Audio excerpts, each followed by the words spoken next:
차가 나르는 거 봤어요? 무슨 차가 또 달라요? 벤츠 CLR. 차가 달라요? 르망에서 날른 그 유명.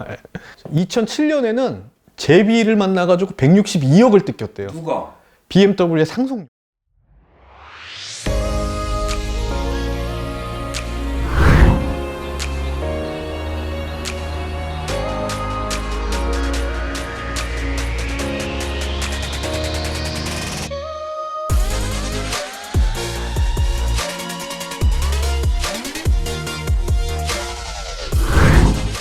안녕하세요. 자동차를 이야기하는 카스텔링입니다. 안녕하세요. 자칼 황우익입니다. 3부째예요. 사실 세 번째 시간이죠. 그렇죠. 원래는. 네. 원래는 2부인데 그래도 횟수상 하면 세 번째예요. 네. 오늘 또 주제가 네. 제가 이제 또 얘기를 듣고 보니까 네네. B라 그래서 네. 그 브랜드가 나올 거라고 생각을 했어요. 사실 B하면 BMW하고 벤츠가 있죠. 근데... 벤츠는 M으로 봐야지. 아 그래요? 메르세데스 벤츠잖아.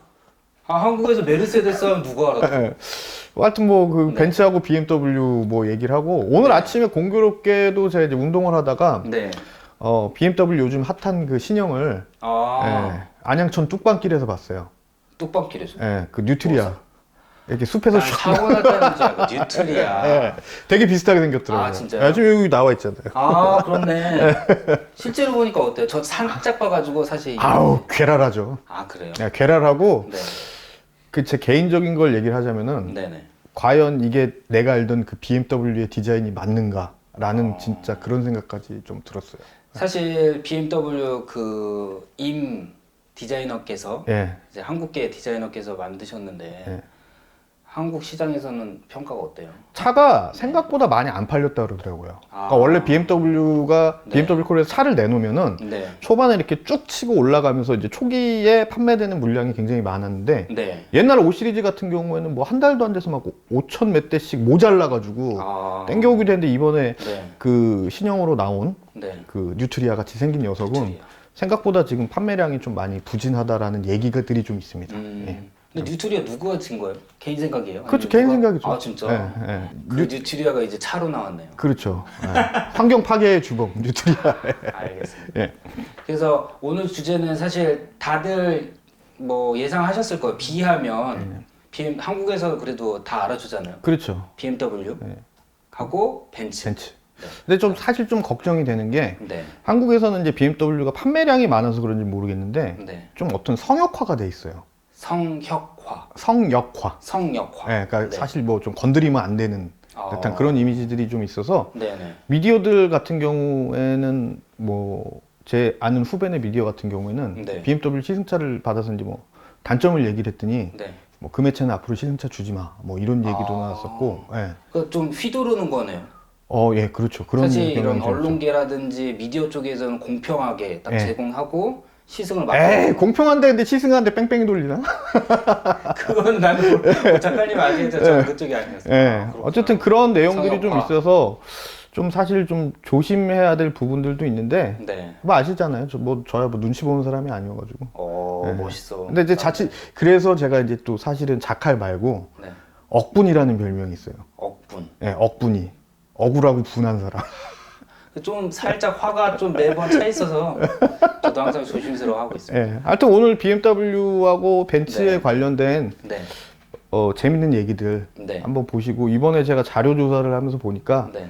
확실히 독일 회사들이 야로가 많어. 뭐가 많다. 예, 야로가 많아. 야로. 근데 일본어를 굉장히 많이 쓰세요. 근데 진짜 욕먹는 거 아니에요? 아니 근데 반일 감정인데. 이게 지금 그 생활에서 많이 쓰이는 말이잖아요. 일본어라고 이제 생각을 하고 쓰는 네. 건 아니고 네. 예, 그냥 이렇게 편하게. 예. 편하게 최대한 예, 이제 예. 일상생활에서. 그렇죠. 일상생활에서 우리가 고상한 용어 쓰면서 네. 하면 더 좋겠지만 네. 이 안 와닿는 경우가 있잖아요. 그래서 기자분들은 사실 이거 가지고 저번에도 싸운 걸 뭐 계기판이냐 네. 계기반이냐 네. 핸들 써야 되냐 운전대나 스티어링 휠 네. 써야 되나 네. 이런 의견 어떠세요? 그냥 핸들은 핸들로 써야 되나? 아니죠. 핸들이라는 말은 우리나라밖에 안 써요. 실제로 그게 일본에서 들어왔다고 얘기를 많이 하는데 네. 일본은 다 스테라고 써요. 예, 그러니까 뭐 튜닝용 운전대 같은 경우 옛날에 뭐 네. 모모 핸들 되게 유명했잖아요. 네, 네. 그거를 걔네들 같은 경우 모모 스테, 스파르코 스테 이런 식으로 쓰거든요. 예. 아니 근데 궁금한 게 뭐냐면 네. 짜장면이라고 해야지 좀 대화가 되지. 그렇지. 저 오늘 자장면 먹고 왔어요. 이러면 바로 분위기가 잡치거든요. 그래서 이제 지금은 짜장면, 자장면 두 개 다 쓰잖아요. 그럼 이제 핸들도 저희가 계속 주장하면 핸들도 국어사전에 빡 아니죠. 들어오는 거 아니에요? 핸들 같은 경우에는 손잡이를 의미하기 때문에 네. 운전대는 이렇게 둥그렇게 생겼잖아요. 그 말 그대로 운전대인데 네. 핸들이라고 얘기를 하면은 네. 조향을 하는 게 아니라 좀 스위치 같은 개념. 아. 네. 그래서 그거는 좀 사실은 구분을 할 좀 필요가 좀 있죠. 네. 근데 제가 즐겨보는 기자 유튜버들도 핸들 하고서 뭐 기자까지 쓰는데 제대로 못 배운 애들이니까 그렇지. 못 배운 기자. 오케이, 알겠습니다. 그러니까 솔직히 저희 같은 경우 저처럼 이제 전문지에서 이제 생활을 했던 사람들은 네. 그 선배들이 적어놓은 그 용어들이 있어요. 그래서 어떤 거는 쓰면 되고 어떤 건 쓰면 안 되고 어떤 거는 뭐 국립국어원에서 뭐 표준어로 이런 걸 써야 된다 이런 식으로 정해진 틀이 있어가지고 사실 이제 거기에 익숙해지다 보니까 네. 핸들이란 말을 저도 사실은 잘 안 써요. 아, 그래요? 예. 그래서 저는 막잘한 줄 알았는데 되게 이제 정식 교육을 받죠. 아이, 딱딱. 저 나름 그래도 정규교육 받은 사람이에요. 맨날 뭐 야로 해가지고 맨날 저기 뒷동네에서 운전해. 정규교육 받은 사람. 그래서 한국에서는 정말 유명해요. 거의 탑을 달리고 있죠. 한국뿐이 아니라 네. 전 세계적으로 벤츠하고 BMW는 어떤 그 독일차의 상징 같은 그런 이미지가 어딜 가도 있죠. 그래서 한국에서 딱 여성분들도 알아요. 자동차 사실 여성분들 잘 모르잖아요. 네. 근데 자동차 수입차 아는 거 있어? 그럼 벤츠하고 BMW 꼭 나와요. 워낙에 벤츠 같은 경우에는 그 지난번에도 우리 이태리차 얘기할 때도 네. 새꼭지별을 먼저 얘기를 했잖아요. 맞아요. 그런 거를 보면은 벤츠가 가지고 있는 그 이미지 자체가 이제 굉장히 네. 좀 그 강렬한 건 아닌데 되게 오래되고 네. 어떤 그 전통적인 이미지를 가지고 있고 네. BMW 같은 경우에는 좀 약간 그거보다 색깔도 좀 많이 들어가 있고 네. 예, 하늘색이랑 뭐 이렇게 돼 있으니까 네. 좀 약간 젊은 취향적인 예, 음. 그런 이미지들이 좀 아무래도 좀 있죠. 예. 그렇고. 그래서 한국에서는 정말 이 두 브랜드가 유명한데 예. 제가 처음으로 가장 궁금한 거는 예. 다른 나라에서도 예. 정말 잘 나가는지 아니면 한국만 그런 건지 가장 궁금합니다. 잘 나가죠. 잘 잘 나가는데 이제 차이점이 뭐가 있냐면은 네. 우리나라처럼 벤츠하고 BMW가 많이 팔리는 시장이 네. 생각보다 많진 않아요. 생각보다 많지. 예, 그왜 그러냐면은 우리나라에서 자동차를 구입하는 그 과정 자체가 네. 뭐 금융 프로그램이나 이런 게 워낙 잘 돼 있어가지고 젊은 세대들도 이제 부담 없이 접근을 할 수 있는 게 있죠. 근데 외국 같은 경우에는 일단 벤츠는 성공의 상징 같은 네. 예, 그런 이미지가 있고 네. 그다음에 BMW는 독일 차면서도 좀 약간 스포티한 느낌을 강조한 예, 그런 건데 둘 다 사실은 외국에서는 싼 차라고는 얘기는 안 해요. 맞아요. 네. 독일에서도 정말 어느 정도 이제 중급 이상 좀 살아야 예, 벤츠, BMW를 좀 보러 가지. 그렇죠. 그게 아니면 뭐 스코다, 세아트, 네. 피아트 이쪽 라인이 전부죠. 그 유럽도 다른데 이제 독일을 제외한 다른 데들 같은 경우에는 네. 사실 우리나라에서는 뭐 벤츠 E 클래스나 S나 아니면 BMW의 5 시리즈나 네. 뭐 이런 것들을 사실 어렵지 않게 길거리에서 볼 수 있는데 네. 유럽이나 일본이나 아니면은 이런 데서는 되게 보기가 힘들어요. 왜냐면 거기는 소형차들이 메인이잖아요. 맞아요. 예, 또 워낙 또 비싼 차고 하니까 네. 함부로 이렇게 접근할 수 있는 그런 이미지의 차들은 아니죠. 예. 그러면 한국에서는 진짜 많이 보이고 일본도 많이 보이죠. 일본은 이제 거품 경제 때 C 클래스에 이제 전신이 되는 모델들, 그 다음에 네. 그때 당시에는 이제 230 코드네임의 그 BMW가 네. 상당히 많이 유입이 됐어요. 그리고 그 차들이 한국으로도 유입이 되고, 네. 실제로 이제 그 벤츠 같은 경우에는 E 클래스죠. 190E 같은 차들은 네. 그 코벤츠라고 불렸어요. 그 코가 이제 일본어로 보면 I 자자거든요. 네. 그래서 작은 I 벤츠라 그래서 아. 어마어마하게 많이 팔고 BMW의 그 230 바디 같은 경우에는 네. 그 롯봉기 카롤라라는 또 별명이 있었어요. 왜냐하면 카롤라가 일본에서 이제 워낙 많이 팔린 차인데 맞아요. 대중적으로 이제 많이 보인다 그래서 록봉기가 잘 사는 동네죠. 롯봉기가 그 나름 잘 사는 동네죠. 한국으로 치면 어디요? 한국으로 치면 한 삼성동 정도 될 거예요. 삼성동. 네, 삼성동 정도. 거의 이제 롯봉기 타워가 무역센터랑 좀 스타일이 좀 비슷하거든요. 네. 그러면 다른 아시아권은 잘 팔리는 곳이 또 있나요? 일본 말고. 아시아- 매번 저희가 네. 일본만 많이 얘기해요. 그렇죠. 아시아권에서는 지금 S 클래스하고 E 클래스 같은 경우에는 중국이 가장 많이 팔린다 그래요. 아. 그거 중국은 중국 전용 모델이 있어가지고 BMW도 마찬가지고 롱휠 베이스. 맞아요. 네, 그런 모델들이 좀 있고 그쪽에서 좀 많이 팔리고 다른 지역들 같은 경우에는 네. 독재자들이 벤츠를 제일 좋아하죠. 네. 독재자의 대표적인 인물은 저기 지금 북쪽에 있는 그 아버지. 머리 예. 살짝 비싼데 거기 같이 예. 샵 다니는. 근데 아하. 독재자들은 그 위쪽에 있는 동네 그쪽 말고도 네. 유럽의 옛날에 동유럽의 독재자들부터 시작해서 다. 이런 사람들이 벤츠를 굉장히 좋아했었어요. 예. 왜냐하면 벤츠 자체가 네. 어떤 그 자동차의 근원, 근원. 근본, 시작이다. 시작. 오. 그리고 어떤 성공의 상징, 네. 그런 이미지들이 좀 있어서 어. 독재자들이나 어떤 네. 부호라든가 네. 아니면 이런 사람들이 굉장히 그 상징적인 걸로 선호를 많이 한 브랜드라고 볼 수 있겠죠. 어쨌든 그럼 벤츠하고 BMW가 한국 시장에서 엄청 많이 팔려요. 거의 뭐 수입차 판매량 1, 2위. 맞아, 1, 2위. 예. 그러면 벤츠하고 BMW하고 라이벌이요? 아니면 진짜 벤츠가 짱, BMW는 그냥 마케팅 잘해서 파는 것 뿐이지 무조건 벤츠가 짱? 저는 그렇죠. 그러니까 우리나라 이제 언론에서 제일 많이 얘기하는 게 뭐 독3사, 네. 그 다음에 뭐 벤츠의 E 클래스, 네. 그다음에 BMW 5 시리즈, 아우디 A6 뭐 이렇게 놓고 보는데 네. 사실은 제가 봤을 때는 지난번에도 얘기했지만 벤츠 외에 다 잡차예요. 예. 차를 보는 철학도 다르고, 그 다음에 기술 개발도 다르고, 네. 그 다음에 어떻게 보면은 벤츠는 제일 위에 있는 남들이 안 하는 것들을 해서 그걸 이제 상용화 시키는 기술을 갖고 있는 회사라 그러면은 네. 나머지 브랜드들은 거기에 이제 따라가기 바쁘거든요. 따라가기 바쁘고. 예. 그래서 이미지 자체가 뭐 독삼사니 뭐 이런 표현 자체는 사실 저는 개인적으로 굉장히 거부감 있는 표현 중에 하나예요. 예. 근데 어렸을 때 저도 자동차를 좋아해서 잡지 보거나 예. 지금 리뷰를 많이 보면 예. 무조건 이 새 모델이 항상 같이 등장하잖아요.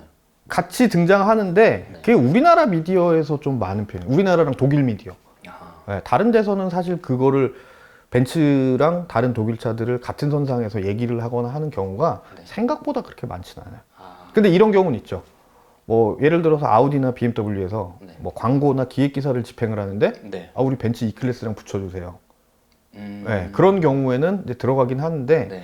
저는 개인적으로 벤츠하고 BMW하고 아우디 같은 경우를 놓고 봤을 때 그 세 회사가 네. 경쟁 회사라는 생각도 전혀 안 들고 그냥 벤츠는 벤츠고 벤츠는 그냥 1등이에요 항상. BMW하고 벤츠 빠순이 아니에요? 아니요 벤츠 바는 아니고 네. 벤츠는 그냥 1순위고 네. 아우디하고 BMW는 그냥 2등 놓고 싸우는 고만고만한 애들에 대한 것들. 그러니까 어떻게 보면 삼각형 구도지 예. 라이벌 구도라고 라이벌 무슨 구도는 구도는 저는 라이벌 구도라고는 전혀 생각을 안 해요. 예. 그래서 이제 제가 이제 결정적으로 정리를 하자면은 네. 벤츠는 시계로 따지면은 네. 오토매틱 무브먼트. 어. 예. 그리고 BMW 같은 경우에는 그 뒤에 나온 이제 쿼츠 무브먼트 있잖아요. 아. 예, 그런 스타일로 보면 조금 이해가 편할 것 같아요. 그렇게 구분을 해야 예. 된다. 그래서 실제로 벤츠나 BMW가 차를 바라보는 시각 자체가 네. 생각보다 굉장히 많이 달라요. 그 철학이라든가 아니면 차를 만드는 과정이나 이런 것들. 네. 그래서 벤츠 같은 경우에는 얘들이 이제 워낙 사람 중심적인 거, 럭셔리 네. 이런 쪽에 신경을 많이 쓰는 편이고 네. 그 상징성을 이제 지키기 위한 노력을 많이 하고 BMW 같은 경우에는 네. 잘 만들어진 상품. 잘 만들. 예, 그러니까 사람들이 구입을 했을 때 이거는 정말 잘 만들어진 상품이다. 아. 이제 그런 거죠. 사실 시계만 놓고 보더라도 네. 오토매틱으로 된 무브먼트는 되게 관리하기 힘들잖아요. 맞아요. 오버홀도 저도 해줘야 되고 막 하나 있는데. 흔들어줘야 되고 디젤 차를 타면은 이게 안 흔들어줘도 된다 그러더라고. 그 진동 때문에. 팁인가요? 뭐 그런 얘기가 있어요. 예. 근데 이제 BMW는 네. 그 쿼츠 무브먼트 같은 경우에는 이제 편리하잖아요. 건전지만 그렇죠. 넣어주면 계속 돌아가고 크게 네. 관리할 일 없고 맞아요. 가격도 좀 싼 편이고 네. 가격 대비에 성능도 더 좋고 어차피 시계를 본다라는 시간을 확인한다는 건 똑같으니까 네. 그렇게 이제 이해를 하면 좀 나을 것 같아요. 비교가 되게 쉬웠네요, 예. 진짜. 저는 진짜 독일에서 사니까 궁금한 건데 저는 벤츠 박물관, 뭐 BMW 공장 다 도슨트를 하고 있거든요. 그 집도 그 마나임인가 그 근처 아니에요? 마나임? 마나임 아닌가? 벤츠가 어디 고향이에요? 벤츠 마나임 아니에요? 뭐야 벤츠바 아니네. 슈투트가르트인가? 네 맞아요. 슈투트가르트 벤츠 박물관 옆에 사는데 말씀하신 대로 벤츠의 철학이라든지 만드는 기술이라든지 방식이 BMW하고 전혀 달라요. 차를 보는 시각이 다른 거예요. 맞아요. 근데 매체에서는 이렇게 비교하고 항상 라이벌이라고 얘기를 하는데 마치 소나타하고 K5죠. 그걸 어떻게 봐야 돼요? 그냥 그게 그래도 맞는 방식인가? 그 보는 시각에 따라 다르겠죠. 그러니까 네. 저는 개인적으로는 뭐 여러 번 얘기하지만 그거는 좀 아니다라고 생각을 하는데 네. 사람들이 좋아하는 호기심 요소라든가 네. 아니면 어쨌든 세그먼트라는 게 있잖아요. 네. 그 세그먼트로 놓고 보면은 가격 상관없이 다 비슷하게 볼 수도 있어요. 아, 네, 그러니까 그런 부분에서는 좀 어느 정도 좀 이해는 좀 해야 되는데 네. 그게 이제 너무 남발이 되는 거죠. 아, 네, 뭐 독일하면 독 3사, 독일 프리미엄 3사, 독일 프리미엄 3사가 어디 있어? 벤츠 빼고는 다 잡차인데. BMW나 아우디 같은 경우에는 대중차 쪽에 가깝잖아요. 대중차. 네, 럭셔리나 네. 어떤 그 세그먼트에서 이 회사들이 어떤 상징성을 갖는 모델들이 네네. 벤츠에 비해서는 상당히 그 적은 편이잖아요. 네, 맞아요. 네, 그리고 독일 사셔서 아시겠지만 프랑크푸르트 모터쇼 가보면은 네, 벤츠 전시장이 제일 크잖아요.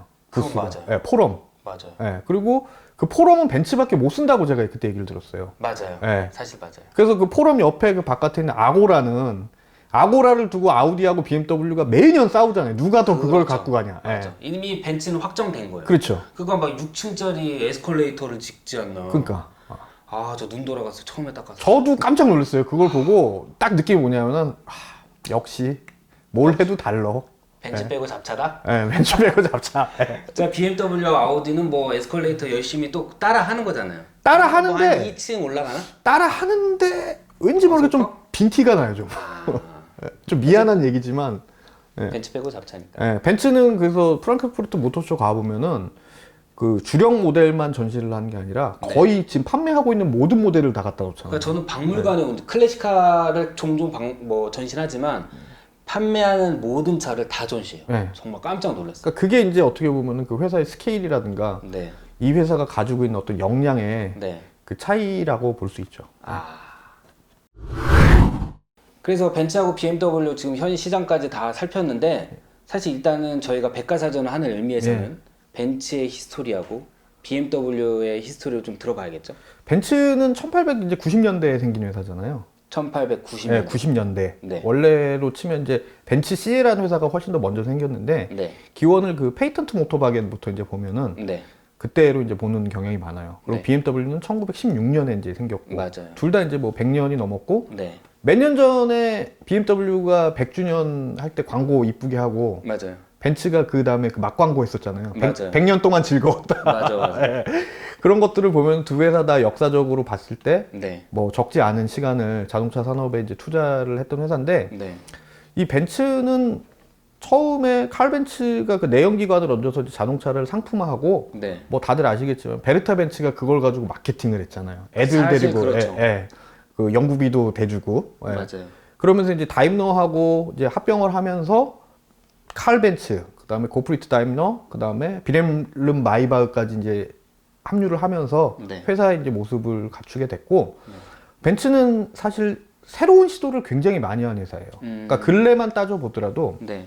이것도 썰이 분분한데 네. ABS를 가장 먼저 쓴 회사가 어디냐라고 할 때도 벤츠가 항상 들어가요. 맞아요. 네. 벤츠 박물관에도 딱 명확하게 그게 표시가 돼 있고 있어요. 그 다음에 또 뭐가 있냐면은 그 A 클래스 처음 나왔을 때 네. 또 그렇고 그 다음에 그 오토 파킹이라고 얘기를 하죠. 브레이크 밟고 있으면 이제 차가 정차가 되면서 뒤로 안 밀리는 지금 말로는 오토 홀드. 네, 오토 홀드 같은 거. 그것도 이제 맨 처음에 썼었고 네. 여러 가지 이제 새로운 시도를 굉장히 많이 한 회사죠. 근데 이게 새로운 시도는 맞는데 네. 오류가 굉장히 많았어요. 흑역사도 많아요. 그것도. 흑역사가 네. 많다. 그러니까 A 클래스 같은 경우에는 네. 벤츠가 처음 내놓은 그 컴팩트카였는데 네. 네. 이게 아마 제 기억으로는 90년대 말일 거예요. 네. 출시를 앞두고 네. 그 스톡홀름의 비행장에서 무스 테스트를 하다가 무스 테스트가 뭔가요? 무스 테스트가 이제 일정한 속도로 네. 그 북유럽 같은 데서 이제 야생동물이 튀어나오는 거를 가정해서 네. 급 회피를 하는 그 테스트예요. 오. 네. 근데 그 무스 테스트를 하다가 네. 차가 전복이 돼요. 그게 방송국 전파를 탔어요. 모터쇼 바로 앞두고. 누가 찍었어요, 그걸? 아, 그냥 라이브로 한 거예요? 라이브로 한 건 아니고 네. 어쨌든 그거를 누가 찍어가지고 하여튼 그게 그때 인터넷도 없던 시절이거든요. 그래서 방송국에 제보를 한 거예요. 아. 그래서 그게 유럽에서 전파를 타면서 벤츠가 그때 당시에 언론에 나왔던 게 한 2만 명 정도가 사전 예약을 해놨는데 그게 90%가 취소가 됐어요. 아, 그 전복되는 사람 네, 때문에. 전부 그게 이제 방송을 타면서. 그럼 저 같아도 진짜 안 살 것 네. 같아요. 근데 이제 여기서 또 재밌는 건 뭐냐면은 벤츠가 그거를 이제 다 이제 환불을 해주고 네. 그 다음에 얘네가 뭘 만들었냐면은 그 전륜차나 컴팩트카에서 쓰이는 그 전복 방지 시스템을 또 개발이 들어간 거예요. 오. 네, 그걸 지금 차들이 다 쓰고 있거든요. 오. 네. 그래서 어떻게 보면은 그 르망에서도 보면 50년대 네. 확 밀고 가는 80명 죽은. 예. 그거 아직도 동영상도 많이 돌고 예. 하는데 직접 보면 정말 요즘 인스타그램에서 그런 끔찍한 영상은 자극적이라서 이제 한번 필터하잖아요. 그 정도로 흑백으로 봐도 되게 끔찍해요. 맞아요. 근데 역으로 얘기하면은 벤츠기 때문에 그런 시도를 할 수 있었던 것들이 되게 많고 네. 후발주자들은 그걸 발판 삼아서 더 좋은 시스템을 만들었다라는 거를 이제 생각을 할 수가 있겠죠. 그럼 어쨌든 우선적으로 모든 걸 하다 보니까 네. 사고도 있었다는. 그렇죠. 그러니까 실제로 벤츠에서 지금 요즘에 이제 자율주행 이런 거 많이 나오잖아요. 네네. 그런 기술들의 연구 시기가 네. 이미 한 12년, 13년 전부터 네. 진행을 하다가 계속 테스트를 거쳐서 이제 양산이 되고 네. 벤츠의 대부분의 기술들은 그 전 세계에서 상용차랑 승용차를 같이 만드는 회사가 몇 군데 없어요. 네. 네. 맞아요. 그래서 벤츠는 그 상용차에서 쓰이는 기술들을 갖다가 네. 승용차에다 이제 접목을 하는 네. 경우도 이제 굉장히 많죠. 맞아요. 그리고 중간에 그 크라이슬러 그룹이랑 한번 합병을 했다가 그렇죠. 예, 흑역사 같이 진짜. 예, 지금은 이제 다임러 벤츠 그룹이 됐는데 네. 그렇게 돼서 지금도 S 클래스나 E 클래스 하면은 그 세그먼트에서는 경쟁자가 없을 정도로 없을 정도. 예, 스탠다드 음. 예, 거기에 이제 빡 맞춰져 있는 거죠. 그래서 사실 히스토리 얘기했는데 저 지금 뭐 스캔드 흑역사 얘기를 많이 하고 있어요. 그래서 저는 사실 박물관 도스트를 하고 네. 있잖아요. 그래서 히스토리를 짧게 제가 간략하게 그래도 benz 히스토리를 해야 되니까 말씀을 드리면 1886년 네. 지금 이제 130주년이 넘었어요. 아 1886년이다. 1890년. 1886년에 특허를 등록한 거예요. 네. 근데 사실 다임러가 그 전에 부인한테 선물하기 위한 정말 차다운 게 있었어요. 그게 일단 첫 번째. 그리고 두 번째는 다임러하고 미렐름 마이바흐. 네. 걔네 이 둘이 뭉쳐가지고 더 혁신을 이룬 뭔가 히스토리도 있었고요. 네. 가장 많이 궁금한 게 그럼 왜 갑자기 메르세데스가 등장해? 그거를 얘기해 메르세데스는 주시면 이제 그때 당시에 차를 이제 주문했던 네, 그 백작인가 하여튼 귀족의 네, 딸인가 손녀의 그 이름이었잖아요. 맞아요. 예, 그래서 그거를 갖다가 이제 그 차 이름을 쓰면서 네, 어감도 괜찮고 네, 분위기도 괜찮다 그래서 이제 그게 이제 모델명으로 회사 맞아요. 이름으로 이제 굳어진 케이스죠. 네. 그래서 귀족들이 저 차를 보고 나서 예.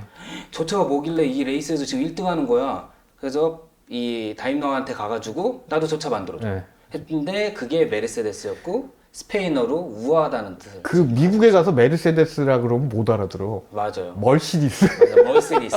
근데 유럽에서는 나 메르세데스 타 아니면 메르세데스 타 탄다고 하지 벤츠 탄다고 하면 고개를 갸우뚱하죠. 그게 사실은 그 어떤 명차를 구분하는 네. 제 나름대로의 기준 중에 하나거든요. 그러니까 이것도 뇌피셜이에요. 예, 뇌피셜. 예. 뭐 아시잖아요. 우리 편협하고 뇌피셜 가득한 거예요. 이게 사실 정보 같죠? 네. 뇌피셜이에요.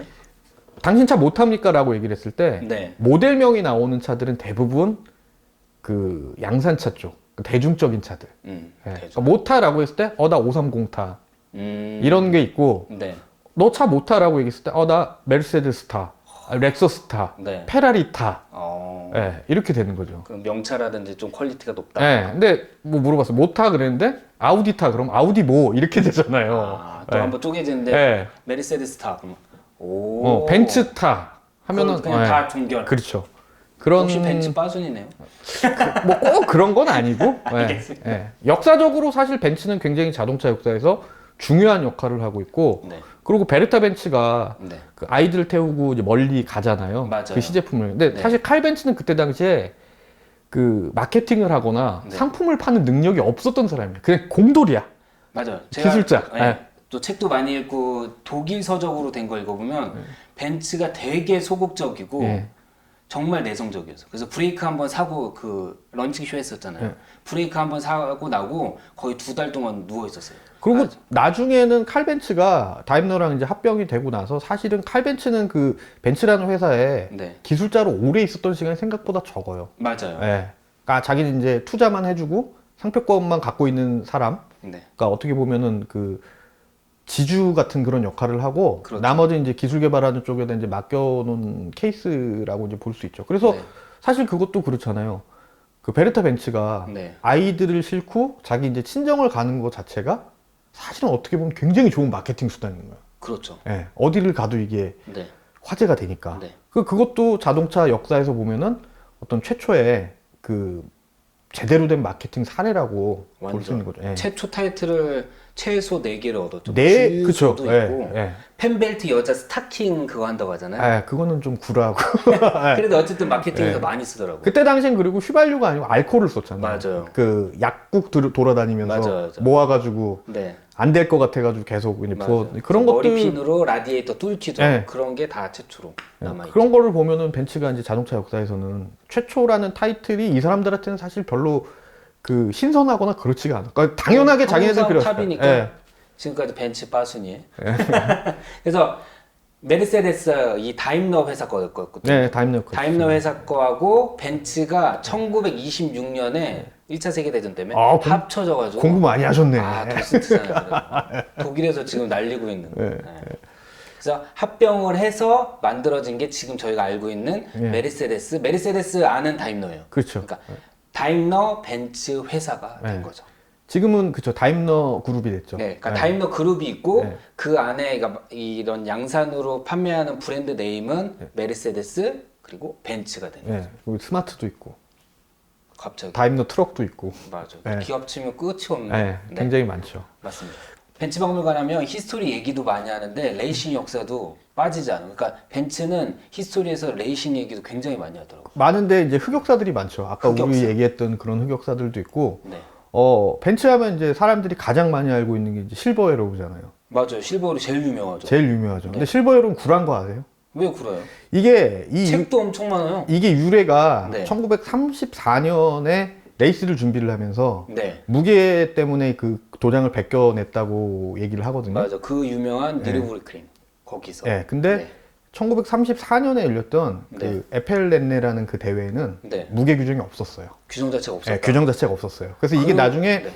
벤츠의 그 기술 담당을 했던 사람이 자기 회고록에다 썼는데 그게 이제 돌고 돌아서 구전처럼 상징처럼 됐는데 네. 당시에는 1930년대 그 당시에는 네. 경주차를 네. 좀 더 눈에 띄게 하고 햇빛이 들어왔을 때 반사되는 걸 보여주려고 네. 페인트를 벗겨냈다라고 얘기를 하더라고요. 그게 원래 정설이래요. 원래 정설. 예, 하얀색 바디였던 거를 네. 벗겨내서 알루미늄 색깔로 딱 해놓으면 햇빛을 받으면 반사가 되잖아요. 더 눈에 띄잖아. 예. 그러니까 제가 도슨트 하면서 벤츠 박물관에서 길게 설명하는 게 실버 에로우기도 한데 예. 사실 아까 말씀하신 것처럼 국가대항전이잖아요. 국가대항전이었죠. 그러면 이탈리아는 무슨 색? 빨간색이죠. 그러면 영국은 브리티시 레이싱 그린. 그러면 이제 초록색. 네. 그러면 이제 독일이 흰색을 페인트 칠을 해서 왔었었죠. 예, 근데 그걸 이제 다 벗겨내고 이제 은색으로 바뀌었는데 그게 사실은 무게 때문에 바뀌었다고 이제 벗겼다고 뭐 밤새워서 벗겼다고 뭐 되게 많어 썰이. 그거 나 벤츠 엄청 믿었는데. 예, 그 근데 멋진 에피소드. 그게 아니랍니다. 아, 예. 그래서 그 기자가 기사를 썼어요. 예. 저 멀리서 은빛 화살이 찬란하게 와서 꽂히다. 이게 되게 유명한 문구로 나온 거예요. 유명한 문구인데 네. 다 거기에 그것도 구라요? 그러니까 이걸 왜 벗겼는지는 안 나오잖아요. 맞아, 사실 네, 그건 안 네. 나요. 근데 어쨌든 이게- 결승전에서 보니까 이제 은빛 화살이 날아와서 꽂힌 거였죠. 그래서 결국에는 이게 이제 그럼 구라. 예. 그러니까 실버 에로우 자체가 그러니까 좀 가공의 얘기가 좀 많이 이제 들어간 거죠. 몰랐었네. 후대 사람들에서. 예. 이거를 어디서 처음에 전 기사를 봤냐면은 네. 저도 실버 에로우로 알고 있었어요. 네, 근데 영국의 그 잡지 클래식 앤 네. 스포츠에 네. 미스버스터라 그래가지고 미스 버스. 예, 자동차 역사에 새겨져 있는 유명한 사례들 중에 구라로 판명된 것들에 대한 것 중에 이게 1번으로 했어요. 그러니까 오류를 찾는 그쪽. 예. 그러니까 나중에 가면은 저희가 이제 다른 브랜드들도 다루겠지만 네. 그 다른 브랜드들이 갖고 있는 이미지 중에 네. 사실 충격적인 것들이 굉장히 많아요. 그러니까 그- 후세에 이제 마케팅 툴로 이용이 되면서 얘기가 이제 구전을 거치다가 만들어진 얘기들. 네. 그래서 벤츠 같은 경우가 사실 그래서 실버 에로우는 그 무게 때문에 벗겨낸 게 아니라 눈에 많이 띄려고 예, 벗겨내서 알루미늄 바디로 이제 경주를 했다라는 게 오. 정설입니다. 예. 이제 새롭게 쓰여져 가는 자동차 백과사전이 되겠네요. 예, 근데 이거 아마 벤츠나 이런 데서는 알 거다. 알면서도 얘기를 안 할 거예요. 그 사실 부분은. 저 같아도 예, 얘기 안 할 거예요. 예. 얼마나 강렬한 그렇죠. 이 그러니까 에피소드예요. 부정도 안 하고 긍정도 안 하고 예, 그냥 어쨌든 원래 범인이 가만히 입 다물고 있으면 문제 없거든. 예. 그 벤츠를 그래서 이제 높게 치는 게 네. 아까 우리가 얘기했던 뭐 르망에서 80명도 죽었고 네, 그다음에 그 A 클래스 처음 나왔을 때 전복 사고도 있었고 네, 오토 홀딩 오류도 있었고 맞아요. 그런 것들을 보면서 네, 다른 자동차 브랜드들이 생각하지 못했던 것들을 네, 선구자적으로 시도를 하고 결국엔 그걸 이제 시스템화를 시켰고 네. 그게 이제 요즘에는 대중화가 됐다라는 거. 예, 그 원조를 생각을 하면은 벤츠라는 회사의 저력이 상당히 대단하다고 볼 수 있죠.